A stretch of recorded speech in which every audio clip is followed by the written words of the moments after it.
Week 6 has a set of tutorials right in here for you to check out.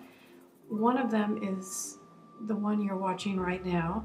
There's another one for how to calculate and do the math, and there's another one for hints on doing the lookups and how to simplify or be more efficient in your lookups and going back and forth between the different websites.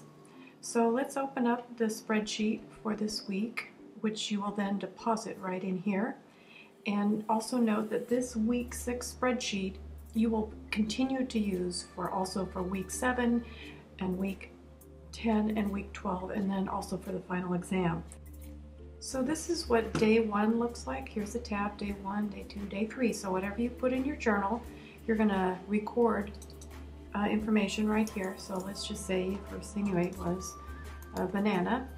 Then you're going to have to put, the portion and whatnot. And you'll look it up in the nutrition.gov, or you can try nutritiondata.com or the back of the textbook. And I have a separate tutorial on how to access information from those websites that I recommend you check out. Then you fill this in based on the lookup from the website you used. And we'll have to fill in protein, fat, and alcohol if you drink any alcohol, just so that we can know how to figure the percent of carbs.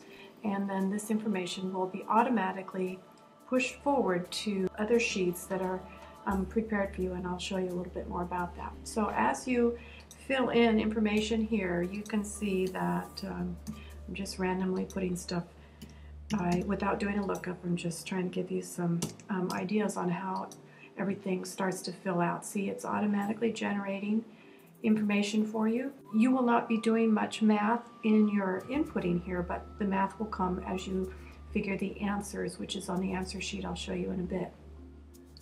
So let's just show you how this automatically calculates and comes down to the bottom, and it already will start to show you the macronutrient levels. So I'd like for you to make sure you at least have 10 items. If you have 16, that's fine. It will make more work for you, just a heads up. And remember, you have 3 days to fill in here. Day 1, day 2, day 3. One thing that is not automatically calculated for you that you will have to hand enter is cups of vegetables, cups of fruit, and ounces for grains. So you just hand enter here if that's true for you. Maybe it's 0, and that'd be 10 ounces. And then we go to day 2, and you'll have to do the same things here. Okay, and here's your day 2, your items, some of which could be exactly the same as before, so you just can go back and refer to the answers that you put. And day 3 the same. Make sure you add these by hand, and then you'll see in the totals what I put in day 1 is automatically coming over here to look and reflect on things. It's even automatically dividing here at the very bottom for you. It's not telling you the total, so you're going to have to add those in here. So whatever that was, you add it up together. So I think that was going to be 1.5 cups. So once you put that in here, then the total automatically comes into this average amount. And why that matters is because when we go to unhide the answer sheet, that's how you're going to be able to get to it on a Mac. If you're on a PC or a laptop, it's going to be under Format over here on the side, and you click on Format and then you scroll down till you see Unhide. So here we are looking at the week 6 answers, and you can see based on the little bit that I filled in, the information is automatically dropping in on this last page in some of these areas, so you don't need to hand enter here.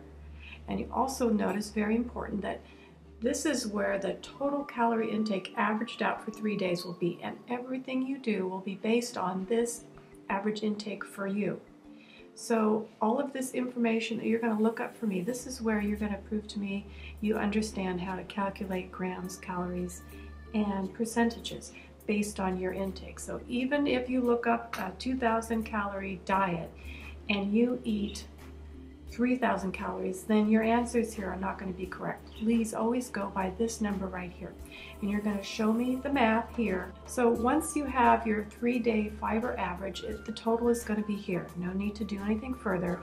You will just be evaluating it based on the recommendations, which I already put the answer for you according to the book, and you're going to just check off that you are, in this particular case, below. Even though we didn't finish everything out, you'll just see it's 1, so it's below, let's say I'm a female, it's below 25 grams.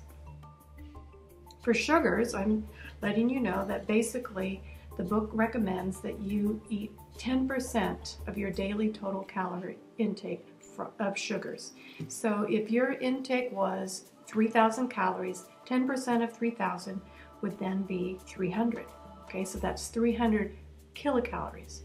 And so then you would do the math to figure out how many grams that is, because over here, this is in grams. Okay, so you'll have to do a little calculation to find that out, and then over here tell me what your total came to. This is grams of carbs, this is kilocalories of carbs, this is already automatically done for you, and so you're just going to tell me if your range fell between 45 to 65%. And over here, this is the information that's coming, totals worksheet, and you're going to tell me, according to how many calories you eat, according to Appendix C in the textbook, at the back of the book, how many cups you are supposed to have eaten, and how many ounces in grains, and then you're going to mark it off right here for me, above, right on, or below. And that will be how I am grading you for the 5 points for week 6. Please remember also to save this in a good place for you, because you can see that there's going to be week 7 waiting for you.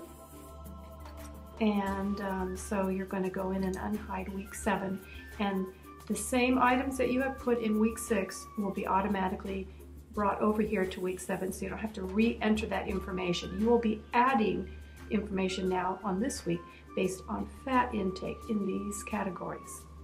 So save your lookups and save your worksheet, and continue to resubmit the same worksheet with the new information. And as I said before, we'll be using it for week 6, week 7, week 10, week 12, and the final exam, which you will see waiting here for you in the background. Okay?